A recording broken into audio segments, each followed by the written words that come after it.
Hello, everybody. Welcome to this week's Lawfare Live. It is a Lawfare lecture day, and Quinta Jurecic needs no introduction to the Lawfare audience. But for those for whom she does require an introduction, Quinta is the longtime managing editor of Lawfare, who has recently moved over to the Brookings side of the house, where she is working on congressional and post-Trump reform issues for Lawfare and for Brookings. She is a senior editor at Lawfare and a fellow at the Brookings Institution. She is also the author of a recent set of reflections, which are not in writing yet, but maybe soon, on lessons from the last time we tried to amend Section 230, which I have asked her to present as today's Lawfare lecture. So, without further ado, here is Quinta Jurecic.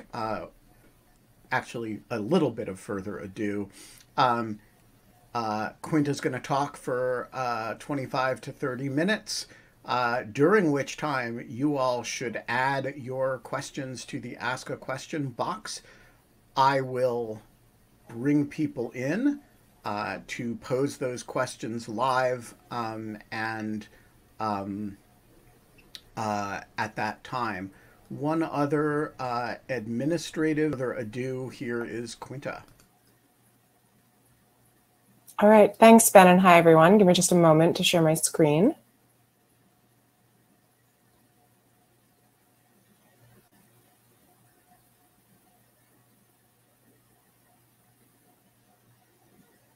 All right, can everyone see that?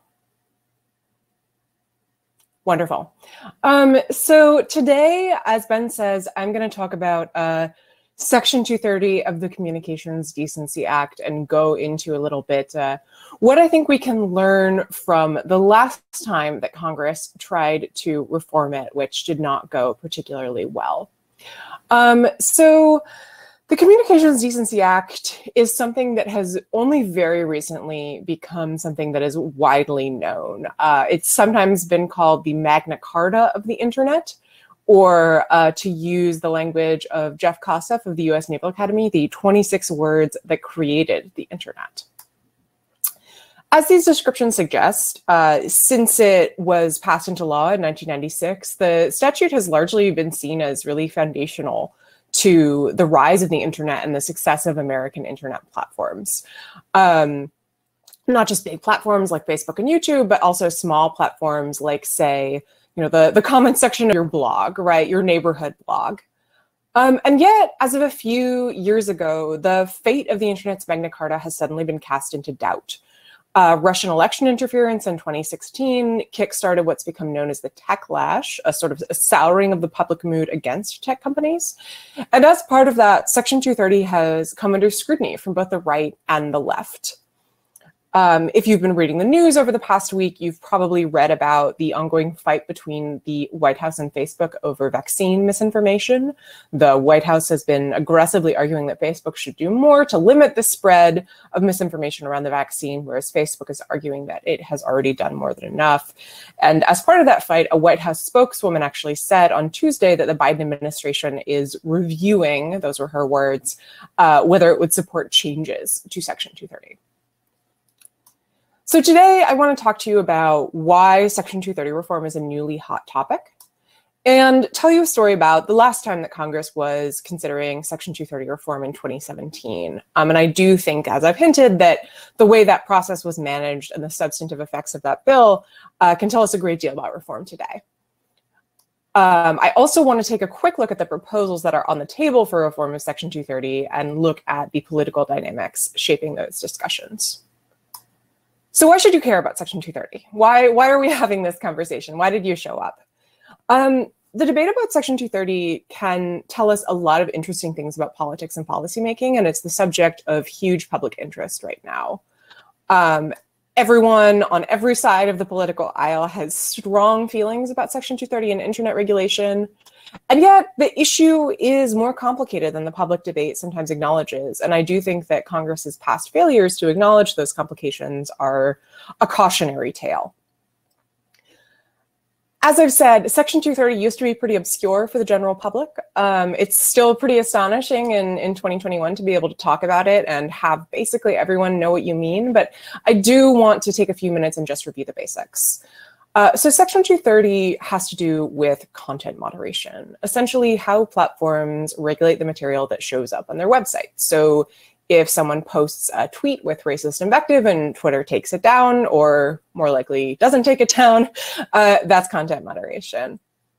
To use another example, this is a screenshot from the terms of service of President Trump's short-lived blog that was launched a few months ago. You'll note that the site notes that it may soon have forums and chat rooms. Those didn't pan out. But it says that under its terms of service, the website assumes no liability for third-party content posted by users. And likewise, the new website founded by President Trump's team, which is Getter, G-E-T-T-R, also a social media website, has a similar disclaimer. And Section 230 is the reason why these websites could say these things. Section 230 has two main components, 230C1 and 230C2, and I've set them out here if you want to take a look at the actual statutory text.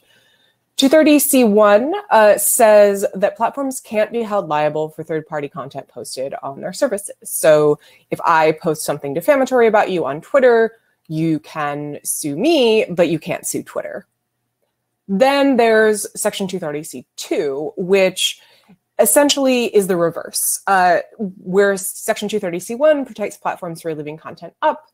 230C2 protects them from leaving if they choose to take content down. And you'll often hear from politicians on the right that the platforms are somehow forfeiting their right to liability protection if they choose to moderate. Section 230C2 is why that is not actually true. It specifically says that platforms keep their protection from liability, even if they moderate content. I also want to note that Section 230 protects platforms from civil and state criminal liability. Platforms are still liable for third-party violations of federal criminal law. So as I said, the law was passed in 1996. Through the sort of the next 2 decades, there's some dissent, but the overwhelming view of the statute was sort of as a crucial law that helped enable innovation and growth on the internet, particularly in the United States. Now, though, the pendulum is swinging in the other direction, and voices on both sides of the aisle are calling for more regulation, not less.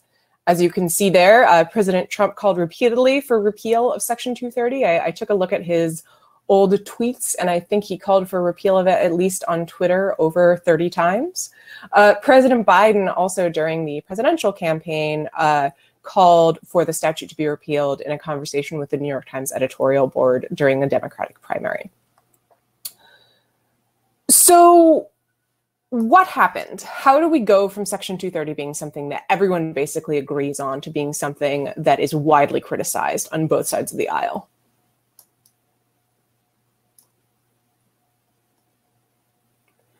These are some of the ads that were posted on social media by the St. Petersburg-based Internet Research Agency, flagged in an indictment prosecuted by the Mueller investigation as instances of Russian election interference in 2016. And I'd really argue that Russian election interference was the sort of precipitating event that really changed views of the internet, at least in the United States. Before then, the harms of the internet were really visible to anyone looking. And if you review early Section 230 cases, you'll find a pretty brutal catalog of harassment and violence online, particularly against women. But Section 230 was really the beginning of what's come to be known as the techlash, this kind of souring of the public mood toward tech, including a new willingness on the part of Congress to think about regulation. There's just this surge of public anxiety over bots, trolls, disinformation, sort of polluting the online public space, and how tech platforms like Facebook weren't doing enough to counter them. I think this is a really representative comment for what things were like during this time period. This is from 2018 from Senator Ron Wyden, who actually co-wrote Section 230 back in 1996. You can see there he says, despite the fact that Section 230 undergirds the framework of the internet as we know it, it is on the verge of collapse. That is largely because the big internet companies have utterly failed to live up to the responsibility they were handed 2 decades ago. I think this comment is really telling. Even Wyden, who wrote the law in the first place and has defended it from efforts at reform, feels that technology companies have been too hands-off and that they need to take more responsibility for what goes on their platforms. Wyden was speaking in context of the last time that Congress tried its hand at 230 reform. It specifically was speaking about the passage of legislation known as the Allow States and Victims to Fight Online Sex Trafficking Act. It's a bit of a mouthful, so I'll refer to it as FOSTA. And I think it's useful to return to FOSTA and dwell on that precedent a little bit as we seek to understand 230 reform today. So the law was introduced in 2017 by Senator Rob Portman in response to a Senate investigation of online sex trafficking on the website Backpage. I think it is a useful precedent for thinking about what we can learn about 230 today, even though it's often absent from those discussions. Among other things, it was really bipartisan. 230 reform is so partisan today, but FOSTA passed with wide bipartisan support. And yet it's also, as I've said, a cautionary tale for what happens if Congress doesn't acknowledge the complexity of Section 230 reform. So in one sense, FOSTA was a relatively minor change to Section 230. It carved out a limited exemption, which I'll talk about in a bit, and it hasn't led to a flood of litigation. But in another sense, it was an enormous milestone. You know, for 20 years, Section 230 had just been untouchable. And then suddenly with FOSTA, that balloon was punctured.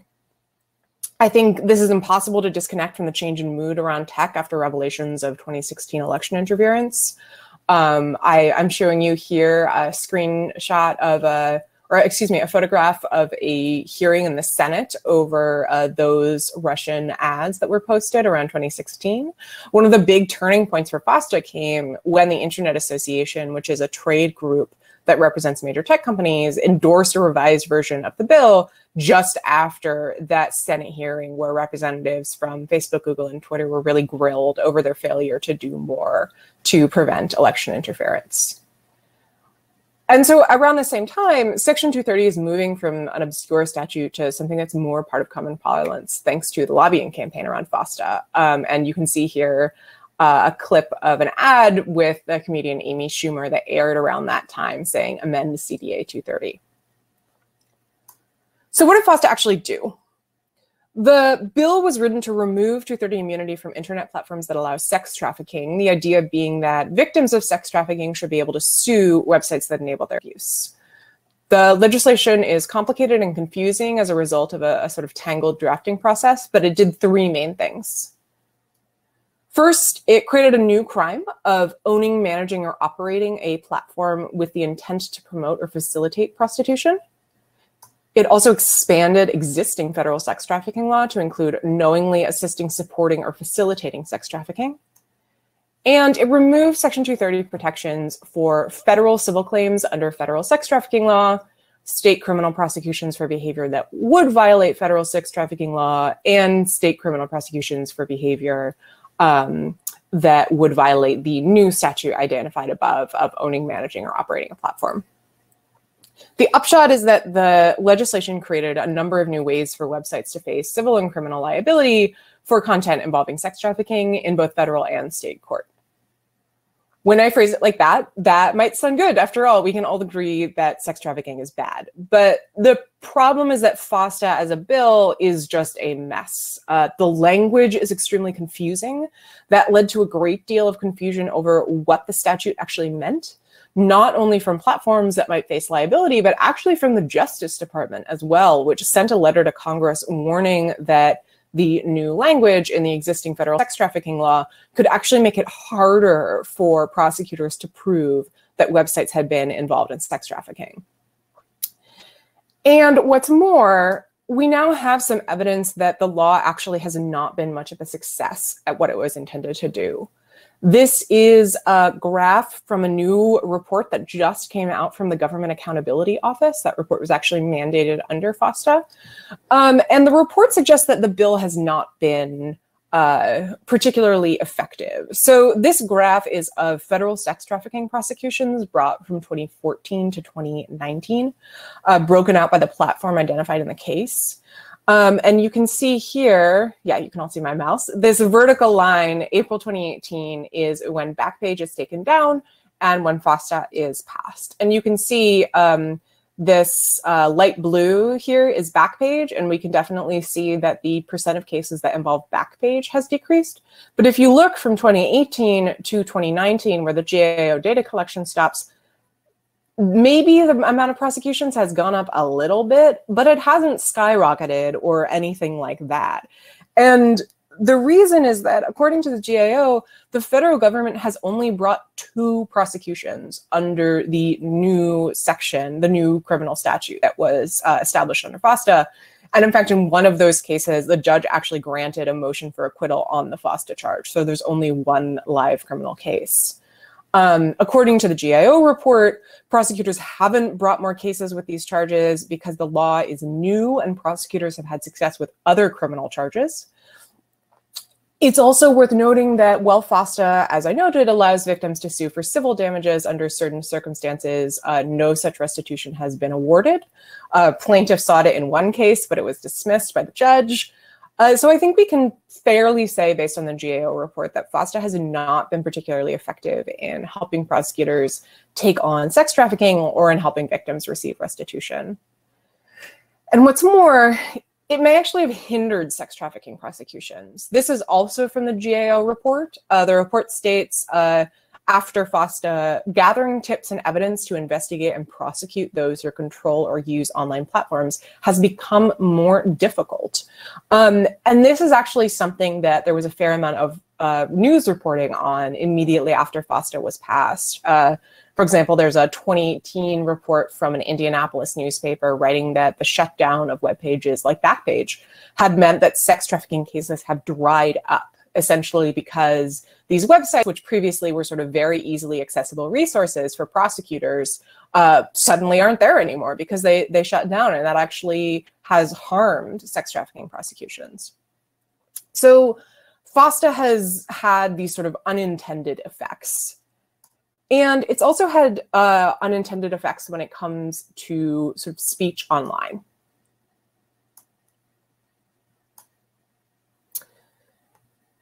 The bill almost certainly led a number of websites to shut down or limit posts as part of an effort to preempt potential liability. And reporting and research in the years since has shown that this has both limited free expression online and put sex workers in danger. Craigslist, which I was showing a screenshot of there, shut down its personal section. Reddit closed forums. A number of escort-specific websites shut down. Site called Twitter, which is an alternative to Twitter developed for sex workers, was shut down by one of its service providers, specifically noting anxiety that the provider might face legal liability under FOSTA. This essentially had the effect of moving sex workers off easily accessible online platforms that had helped them screen clients and allowed them to keep away from potential danger, and move them back onto the street, which it's been shown is actually much more dangerous. And reports from sex workers advocacy groups, along with news reporting, indicates that FOSTA really may have led to an increase in violence against sex workers. This has gotten some renewed attention recently. The radio show This American Life recently did a long segment, which I'd recommend, on FOSTA, and had a really striking interview with a woman who was sex trafficked and then escaped and then turned to sex work to support herself and put herself through school. This is a quote from her. She essentially said that FOSTA, designed to help sex trafficking survivors like her, actually made her life more dangerous because she was forced to work on the street, and it actually forced her to drop out of school because she was no longer making enough money to put herself through in the absence of Backpage. In sum, I think it's fair to say that the overall text of FOSTA is a bit of a mess, and the law seems to have had effects that no one in Congress expected. As I mentioned earlier, FOSTA was signed into law in spring 2018, just months after Special Counsel Robert Mueller released his indictment of the Russian troll farm. Now in 2021, the Russia investigation is 2 years in the rearview mirror, but the push for reform has only gotten stronger in the wake of the Capitol riot. And recently, it's gotten even more pointed given concerns over vaccine misinformation. Democrats and those on the left have an incentive to push for reform in response to perceived failures by tech companies to cut down on violent talk online, prevent amplification of misinformation about the election and the coronavirus. And on the other hand, Republicans are holding to the argument, which I should note is made really without any data, that big technology platforms are biased against users on the right, and they've pushed for reforms to address that perceived problem. Twitter's ban of Trump has really added fuel to that fire, as have suspensions of prominent users like Representative Marjorie Taylor Greene for promoting misinformation about COVID. So we're now in a strange situation where an enormous amount of people want to do something about Section 230, but nobody can agree what. On the one hand, this might be promising because Section 230 reform seems newly possible. On the other hand, I think it's also risky. There's a huge amount of variation in the proposals on the table, and whatever reform is adopted, nobody knows what will happen. And I think FOSTA just shows us that if you're legislating in this area and you don't know what will happen, the effects can sometimes really not be what you expected. With all that in mind, I think the precedent of FOSTA can tell us some valuable things about the dynamics of Section 230 reform today. First, it's potentially possible and bipartisan. I'm showing here a tweet from a scholar at the Cato Institute, Matthew Feeney, responding to a recent hearing with tech company CEOs, explaining that he doesn't think we'll be able to have Section 230 reform because Democrats and Republicans want opposite things. That's an extremely fair point. On the other hand, FOSTA was bipartisan. It passed 388 to 25 in the House and 97 to 2 in the Senate, with only Senator Wyden and Senator Ron Paul voting against. At the same time, there's also a real risk of legislators drafting language that will have far-reaching effects without an understanding of what it is they're doing. Section 230 is a crucial legal shield for platforms, and the risk of what can happen if it's removed is real as well. And Congress needs to be attuned to how it can create incentives other than what it intends. The goal of FOSTA was just to allow platforms to be held accountable for facilitating sex trafficking. But by opening up liability in vague language, it created a situation where many platforms felt that the best thing to do was either to shut down or moderate overly aggressively. That should be concerning for anyone who cares about free expression online. A key corollary of this is that removing Section 230 immunity has different effects for big platforms like Facebook, Twitter, and Google, as opposed to little platforms like your blog or, say, the hiking website All Trails, which allows users to upload running and hiking routes. It's far easier for a big platform with money and resources to address potential liability from FOSTA, not only in terms of being able to pay the legal bills if it does end up with a legal challenge, but also just to implement the more stringent moderation. Smaller platforms may not have the money to implement those moderation requirements, and they may not have the money to defend themselves in lawsuits. And of course, FOSTA had real-life consequences for the sex workers whose lives were affected. A number of sex workers and advocacy groups made this argument to Congress when FOSTA was being considered, but they weren't listened to, frankly.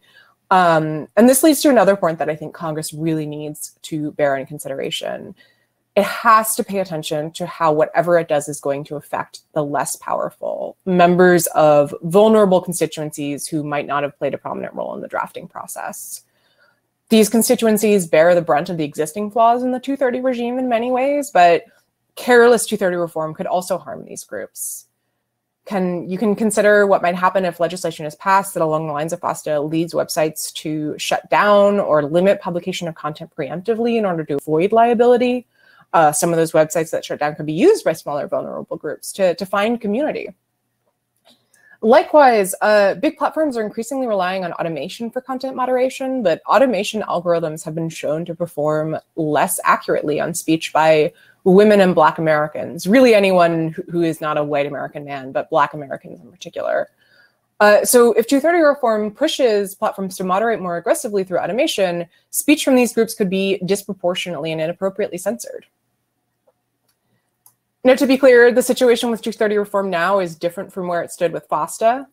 FOSTA was drafted and passed at the beginning of the techlash, but 230 was lower profile compared to the whirlwind of public discourse around it today.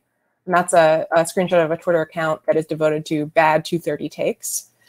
FOSTA was also focusing on a substantive issue that was able to draw bipartisan support. That baseline isn't there today. It's really focused on 230 itself. And there is a lot less agreement and a lot more anger. So I do want to be cautious about drawing too much of a one-to-one comparison, but I do think these lessons are worth keeping in mind. Now that I've set this out, I want to turn to the legislation that's actually on the table in terms of reform. Despite the calls by Trump and Biden to scrap 230, to some extent, the conversation has moderated, with lawmakers looking for more nuanced solutions. There are a lot of bills. I don't want to make you listen to me run through them all, but let me map out a few different buckets. So first, there are bills that look to limit the scope of 230. Senator Lindsey Graham's Earn It Act would limit 230 protections for child sexual abuse material. The Safe Tech Act would remove immunity for advertisements. Senator Amy Klobuchar recently introduced a bill that would remove 230 immunity for health misinformation promoted via algorithm. Then there are also bills that look to impose new obligations that platforms have to meet in order to receive immunity. And finally, there's bills introduced by Republicans that look to counter alleged anti-conservative bias. And I think you see this a lot from Senator Josh Hawley. None of these bills is perfect. The one that I think is maybe closest to something viable is the PACT Act, introduced by Senator John Thune and Brian Schatz. It's in the imposing new obligations bucket, as you can see. I think I'm running a little over time, so I'm going to shorten my discussion of it. But just as an overview, PACT would require platforms to publish biannual transparency reports on content moderation practices. It would require them to publish acceptable use policies so users know what content is allowed and what moderation practices are. To receive 230 immunity, platforms would need to remove illegal content within 4 days of receiving a court order. There are a number of other things which we can talk about during questions, but I do think it's worth zeroing in. These issues are, the advantage of these is that it's focused more on process and transparency rather than substantive reforms, which I think means it might be able to get more support from across the aisle, as opposed to some of the more substance-focused proposals, which will get objections from either Democrats or Republicans. I think the bill is also attractive because it takes a modest step, and this is a quote from Hani Farid, a professor at Berkeley. There's sort of a benefit to not leaping too far to begin with, given the ripple effects. That said, there are absolutely criticisms that the bill doesn't go far enough, and there's fine-tuning that can be done of the requirements it imposes. When I first started writing this presentation, I was writing that, the discourse around 230 has incorporated a lot more nuance than there was a few years ago. Then yesterday, Senator Amy Klobuchar introduced a bill that I think is concerning for all the reasons I talked about before, that would crack down COVID misinformation by removing 230 protections, as I mentioned, for health misinformation promoted by algorithm, and what constitutes health misinformation would be determined by the Secretary of Health and Human Services. I think this is really concerning. It falls into the same trap as FOSTA, encouraging a lot of platforms just to shut down conversations rather than risk liability. You can also think of how there are many examples of how we could fall into problems in terms of what constitutes health misinformation. If you think back to the beginning of the pandemic, right? The WHO and CDC were saying not to wear a mask. So, would Facebook under Klobuchar's law then need to take those down? And what happens when it turns out that masking does help? So I do worry that we're taking a little bit of a step back on the nuance, even as we'd taken a step forward previously. To close, I want to just flag what I think we should be looking at for 230 reform going forward.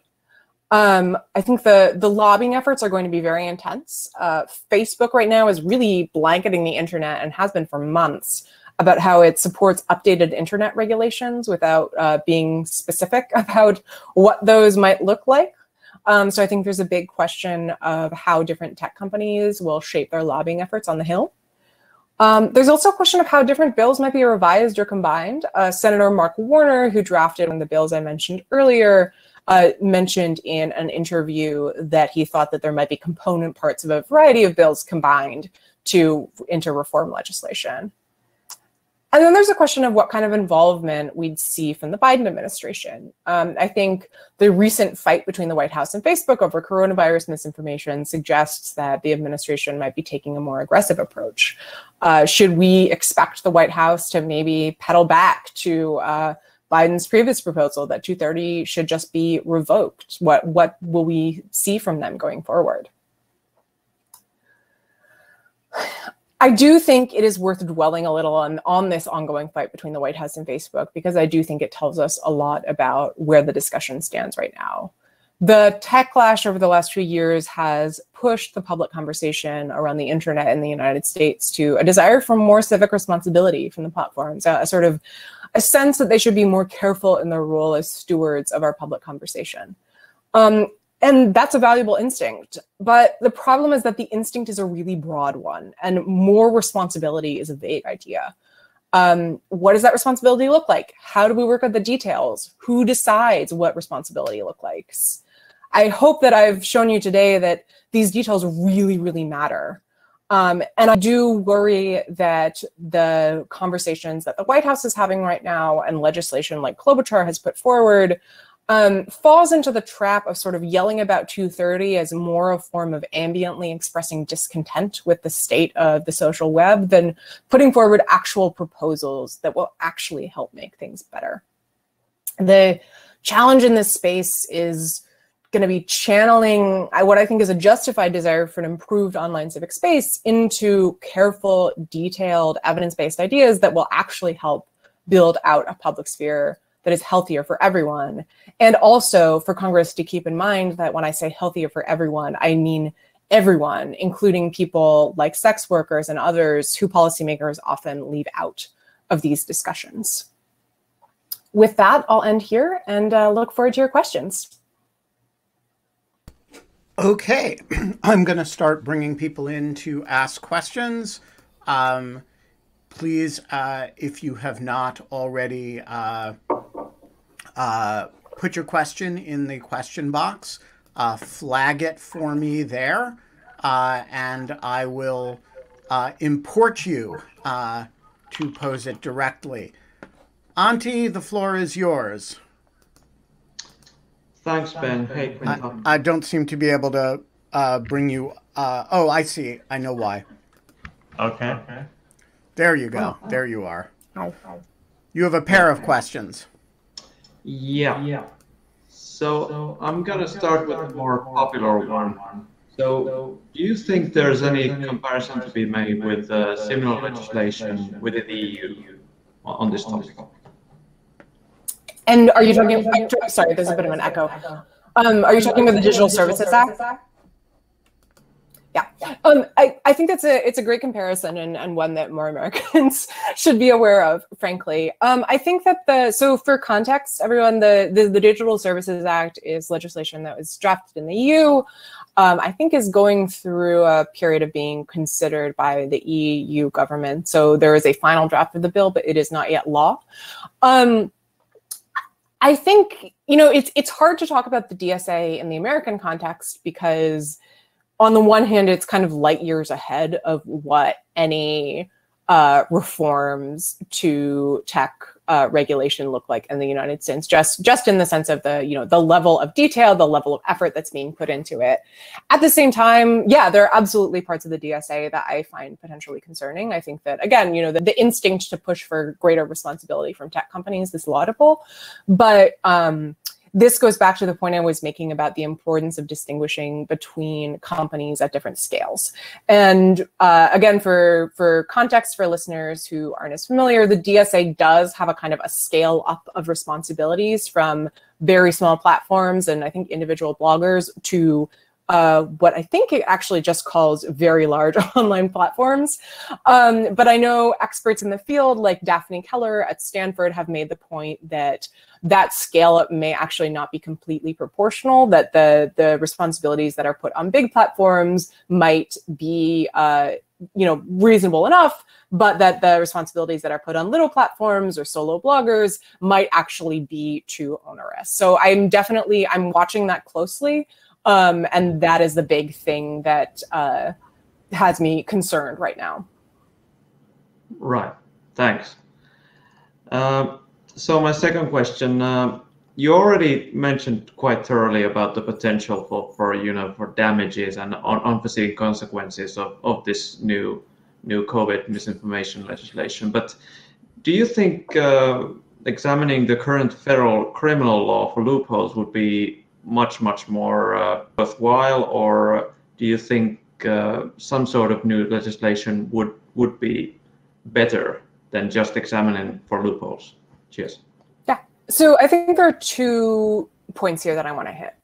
The first is about COVID misinformation, and the second is about the points about criminal law in the United States. So on COVID misinformation, as you may have picked up, I'm not a big fan of this bill. I think it raises more questions than it solves, among other reasons, because the question of what health misinformation is actually an incredibly difficult matter to answer, and is part of why Facebook and other companies were sort of hesitant to take action. So my feeling on the health misinformation front is actually that I don't think 230 is the way that you would want to go here at all. That's sort of what I was hoping to get at in saying that I think Klobuchar is sort of putting this forward as a way of sort of ambiently saying, I don't like how you're dealing with this. On the other hand, you point to criminal prosecutions. I don't know if there is any criminal law that would be applicable here. Ben has done some really interesting work on people who are attempting to sue Facebook and Twitter over terrorist attacks in which their loved ones were killed, arguing that terrorists use Facebook or Twitter to recruit. Those haven't been particularly successful. I suspect that in the realm of health misinformation, where there's even less of a direct line, that excuse me, sorry, I've gone back onto civil litigation, but I don't think it would be particularly successful, and even less so on the criminal front. It's not obvious to me what statute they would use. You do, though, make a really good point about the role of criminal law here, and I think that one of the points that opponents of FOSTA made early on is that FOSTA did not prevent prosecutors from going after websites like Backpage that played an active role in encouraging sex trafficking. And there is nothing, as far as I know, that would say prevent the government from prosecuting any other website under criminal law for, encouraging harassment, right? Sending threats, that kind of thing. If the website, that was the purpose of the website, that was what it was designed to do. There's also some interesting proposals from Matt Peralt, who I believe is at UVA, about how the government could crack down more on voting misinformation by passing a new criminal statute about that, which sort of also gets around the 230 problem. So I do think, I'm hesitant to call for more criminal laws in a time period where we're really thinking hard about reforming the American justice system. But I also think that in some cases, criminal law is a more fruitful route to go than amending 230. Whoops. Sorry. No problem. Hi. Can you hear me? Yes. Yes. So in the recent hearings, it seems that legislators didn't really demonstrate a stellar knowledge of tech. And I'm speaking as one myself who doesn't have that either. So how can we gain confidence that the legislators will be able to deal with the complexities that you've outlined? Is it just a question of getting excellent support staff behind them? I'd like to hear your thoughts about that. It's a great question, and I think it's a huge issue. So Jeff Kosseff, who I mentioned earlier at the Naval Academy, has proposed doing a sort of extensive study committee of 230 that could propose expert solutions. I think that is one option, although unfortunately I don't know if anyone is enthusiastic about that right now. I do think good staffing can help a lot. One thing that I would note is that I'm among those who mourn the death of the Office of Technology Assessment, which was a congressional office that existed specifically to provide Congress with this kind of expertise and was killed off in the 90s and has not been resurrected.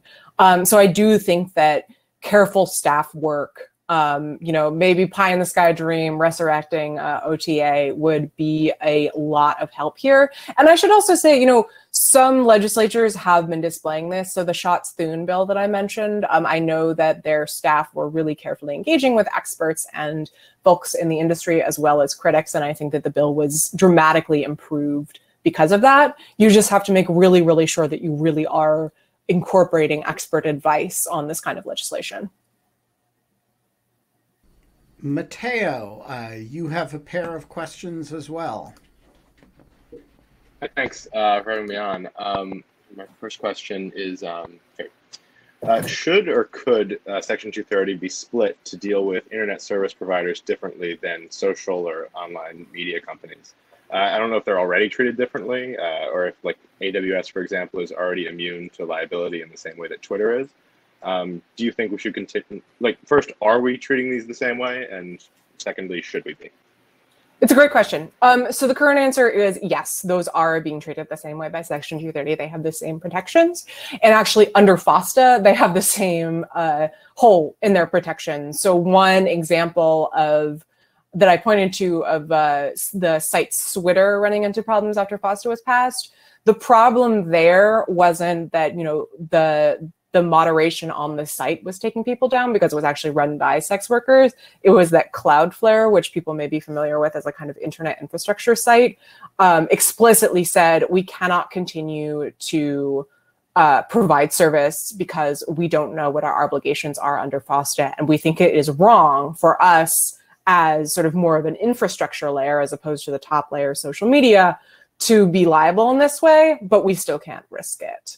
I will note that one person who is in this presentation by the name Ben Wittes has proposed a alternative to Section 230 with Danielle Zitrin, now at UVA, that would involve sort of scaling up the level of responsibility that we would expect from platforms as they, as you go. It's often described as up or down the stack, right? So Cloudflare would have less responsibility, Twitter would have more responsibility. That is definitely, one possibility that people have raised. And I do think that setting aside the question of legal obligation, the question of what level of responsibility we accept and expect from different service providers is sort of fuzzy right now. And that it makes a lot more sense to start thinking carefully about what we expect from services that are at different places in the stack. Great, thank you. That's a really interesting answer. So my next question is whether or not you think transparency is at all feasible in the age of automated content moderation. You can't really expect a reasonable answer, one at all, from an AI that is told to take down bad content. I think it is actually a reasonable thing for us to expect. I think so. So you might have seen, going back to the White House Facebook spat, part of the fight over that is that Facebook said it wasn't keeping data about how many people saw coronavirus misinformation, even though it is keeping data about how many people saw positive information about the coronavirus. And the reason it's not keeping information about people who saw negative information is that the company decided not to. And there was a meeting with the engineers where the engineers said, look, we can do this, but it'll take some effort and time. And it just never happened, which I think is a really telling story, right? Like it's not necessarily an easy thing to do to keep tabs on all this, but it can be done in many cases. And the choice on the part of companies either not to keep that data or not to provide that data to researchers is an intentional decision. So I think it's totally reasonable to expect transparency. There are also reasonable questions to be asked about, what level of transparency from what kinds of companies? How do we maintain, anonymity and privacy in asking for that kind of data, which is a big problem that I know Nate Persley at Stanford has written a lot about. But generally speaking, I do think that the push for transparency is merited and reasonable. Mm. Yeah, I think that makes sense. I think I was confusing transparency on a broad scale with explicability on a smaller scale, which I think are different issues. And so my last question is about a recent study. I'm not sure if you've seen it, out of Duke, that found that bans on political ads in the run-up to the 2020 election largely backfired. I'm curious how, in light of that research, you view regulations that say, or that might say, don't do stuff like that in the future. Yeah, so I think this is actually a study that Matt Peralt, who I mentioned before, was involved in. And yeah, basically found that some social media companies banned political advertisements in the run-up to elections in recent years. The idea being, that, hey, Alvaro, that this was gonna, cut down on bad information, misinformation, that kind of thing. And the study found that it harmed left-leaning campaigns more than right-leaning ones, which might be surprising for people who, are thinking of those kinds of restrictions as limiting disinformation on the right. And it also harmed small campaigns more than bigger ones.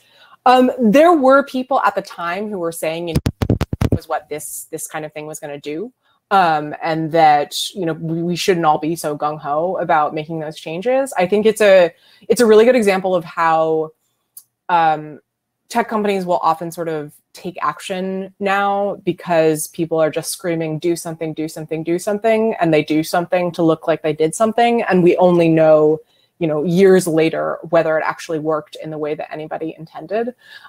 So I guess I'll use that as an example to re-up my plea for just more evidence-based policymaking here, because I do think that's an example of something that seems to not have had an effect, or to the extent that it did have an effect, had an effect that was the opposite of what people wanted or expected. Alvaro Marañón, the floor is yours. Hey there, great presentation. I just wanted to ask, so have these reform discussions included any incentives? And I asked, looking back at the Backpage story, how the founders were pretty active, if I recall, in helping law enforcement facilitate all these investigations. And I also kind of look at GDPR, where they have, the big companies have the resources to make active reform and institutional change. But again, it hurts the smaller content providers. So I just wanted to see, are there any looks for incentives in these discussions? Yeah, I think that's a really good question. And yeah, I mean, to Backpage, actually, law enforcement identified one of the reasons that sex trafficking prosecutions didn't go up as because Backpage had actually been really helpful in helping law enforcement. So setting aside the question of, how we calculate the pros and cons of Backpage, I do think that's important to note. No, I mean, I think that we have gotten better as a society in identifying the distinction between what benefits the sort of really, really big tech companies from what benefits the little tech companies. Sometimes I actually think that we may have overcorrected a little bit. I don't know if you saw the proposal in Section 230 that was put forward by Mark Zuckerberg in a recent hearing.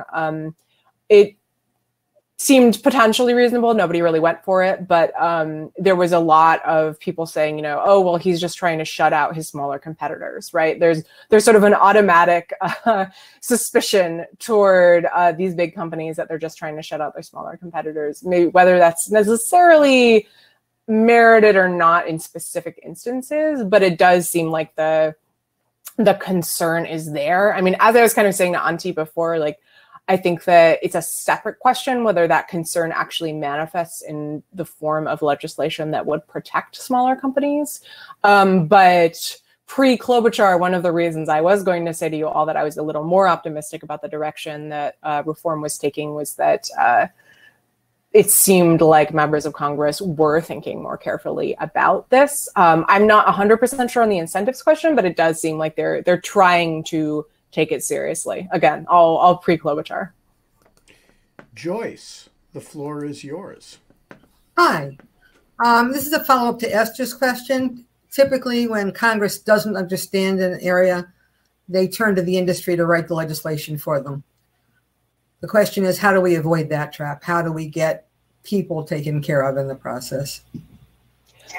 It's a great point. I think that is definitely a concern here. I do wonder whether the environment politically right now is so unfriendly to the technology companies that would be less of a problem than it might have been previously, just because everyone on every side of the aisle just hates Facebook right now. And so, as I was kind of saying in response to Alvaro's question, if Facebook puts forward a proposal, people will kind of have like a knee-jerk response opposing it, irrespective of what the substance of the proposal actually is. So it's possible we should be less worried about that than we were before. But I do think that your point is a totally reasonable one. That is absolutely a matter of concern. I do think that, you know, in the case of FASTA, one of the things that's really interesting is that part of it is a story about sort of the sway of big tech companies, where once they endorsed the law, that really helped it move to the finish line, and they, to some extent, they had a little bit of a hand in shaping it so it was less aggressive than an earlier version. At the same time, you know, it wasn't like the sex workers and advocacy groups weren't raising concerns about their problem. They were really pounding down the door and being as loud as they possibly could, and members of Congress just didn't listen. So a lot of it sort of depends on who is paying attention to what. And I do think that right now I am hopeful that there has been such a sort of surge among advocacy groups, just among, you know, regular people, saying, you know, this is how these platforms hurt me in such and such a way, that there will be more incentive and Congress will be a little more aware of how to incorporate and listen to those concerns. Oz Galarza, I am having trouble bringing you up on screen, but you should be audible, and the floor is yours. Okay, thank you. Quinta, would you agree that change is needed now? Politicians will make political statements. I can't remember any change where the public and the companies affected were aligned to where the change was needed. A combination of 230 privacy protections and stopping or slowing down the lack of competition or entry into this space dominated by such few companies is needed. I do acknowledge in making this statement that with this divided Congress and these unusual times, that legislation in these areas worsen. But I'd love to hear whether you think the change is needed regardless. Thank you. Yeah, so I see someone said in the chat they couldn't hear anything. The question is under the ask a question button, if you want to click on that. It was about whether I think that change is needed. No, I absolutely do. I think that the internet that we have now is not a good one. I don't think anyone thinks that we're currently in the ideal situation, and I would be happier with a different one. I do think that Section 230 is maybe not the sort of the button that we want to push, or not the button that we want to push in the way that many members of Congress have proposed pushing it. For example, you point to antitrust, you point to increased privacy protections. I think that, you know, those are potentially good things to try, not necessarily because they would affect content moderation, but because they speak to different concerns that are valid, right? About, you know, the extent to which particular companies have a huge role in shaping our public sphere, the extent to which private data is really sort of relatively unrestricted in how it's used by these companies. I think that that would be valuable, and that we can think about 230 as one possible way to kind of make a better internet, but not the only way. And I do think that a lot of the bad proposals we see about 230 sort of come out of that desire to just sort of push a button or pull a lever. And that's the one that comes to the forefront of people's minds. So I guess what I'm saying is that I agree that buttons and levers need to be pushed and pulled, but I want to be careful about which ones we're using. We are going to leave it there. Thank you for joining this week's Lawfare Live. We will be back next week. As this is a Lawfare lecture, we will be posting it to the Lawfare YouTube site. Just a fair warning on that score. And please join us again next week. We will, of course, announce Lawfare Live early in the week. It'll be sometime later in the week, as always. Thank you all for joining us. And thank you, Quinta.